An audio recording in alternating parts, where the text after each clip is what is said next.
Fala galera, sejam bem-vindos a mais um vídeo do meu canal e hoje nesse vídeo eu vou falar para vocês sobre os 4 principais documentos em uma transação imobiliária nos Estados Unidos. Se você gosta desse assunto, já deixa o seu like, se inscreva no meu canal, compartilhe esse vídeo e me siga nas redes sociais. Muitas transações nos Estados Unidos não são realizadas simplesmente porque o comprador e o vendedor não são familiares com os principais termos e documentos em uma transação imobiliária. Isso não quer dizer que o negócio é ruim, mas é que simplesmente eles não são familiares o suficiente ou não têm o conhecimento básico dos documentos que eles precisam para realizar essa transação. Eu diria que 4 são os principais documentos em uma transação imobiliária. O primeiro é o Purchase of Agreement, ou então o Agreement of Sale. E esse Purchase of Agreement tem 4 pontos principais. O primeiro ponto é o Purchase Price, ou então Asking Price, que é o preço de compra entre o comprador e o vendedor para essa propriedade. O segundo ponto são as datas desse contrato. Então, que dia que esse contrato vai se iniciar, qual é o dia de fechamento, se existe alguma inspeção, qual é o período de inspeção, se existe algum depósito, alguma entrada para esse contrato, qual é o tempo de dar esse depósito para começar a valer esse contrato. E o terceiro aspecto desse contrato também são as condições da propriedade, que depende, na verdade, do tipo de propriedade e do tipo de venda. Se é uma venda envolvendo uma casa, geralmente vai ser preciso fazer algum tipo de inspeção. Então, o contrato ele vai especificar que tipo de inspeção vai ser essa, de novo, qual é a data dessa inspeção e como essa inspeção vai ser feita. Já se é uma venda de um terreno, normalmente não se tem inspeção, ou se é um terreno numa área específica em que não tem esgoto público e água pública, vai ser feito algum tipo de perk test, teste de análise de absorção do solo, e também um land survey, se a township requer fazer isso. Então, novamente, são as condições de propriedade que dependem do tipo de propriedade e o tipo de transação. Por último, o contrato ele vai determinar também qual é o valor de entrada nesse contrato, que é o chamado Earnest Money Deposit, ou então algumas pessoas chamam também de Earning Money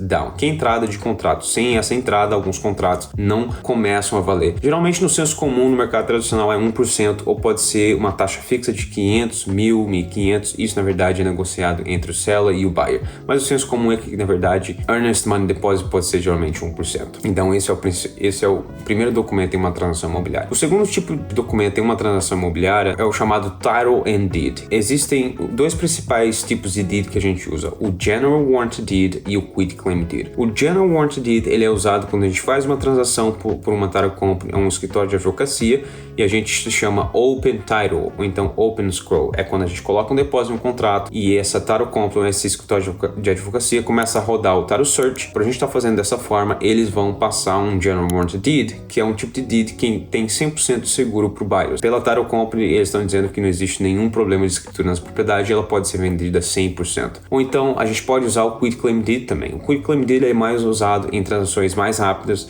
como se fosse de pai para filho ou de tio para sobrinho, ou até mesmo se eu quero passar uma propriedade de posse pessoal para uma companhia que eu sou dono, para uma holding, para uma LLC, eu posso usar esse tipo de deed, que é um deed muito mais rápido, muito menos custo para eu fazer isso também. O terceiro tipo de documento em uma transação imobiliária são os Disclosure Forms, que geralmente é o seller que fornece ao buyer. Então, se a gente está vendendo uma casa, principalmente se for no mercado tradicional, o seller tem que informar quais são as condições dessa propriedade. Por exemplo, quando que o roof foi trocado, qual foi a última checagem do sistema de ar-condicionado do HVAC, qual foi a última checagem do sistema elétrico e assim vai, do sistema de plumbing. O seller tem que informar todas essas especificidades da propriedade, a não ser que o seller esteja vendendo a casa como as is. Formalmente uma necessidade de o seller fornecer esse disclosure form, porque já se subentende que o buyer ele é responsável por 100% de todos os reparos nessa casa e o seller ele não se responsabiliza por nenhum dano que exista nessa casa ou que ele não saiba que exista nessa casa. Então esse é o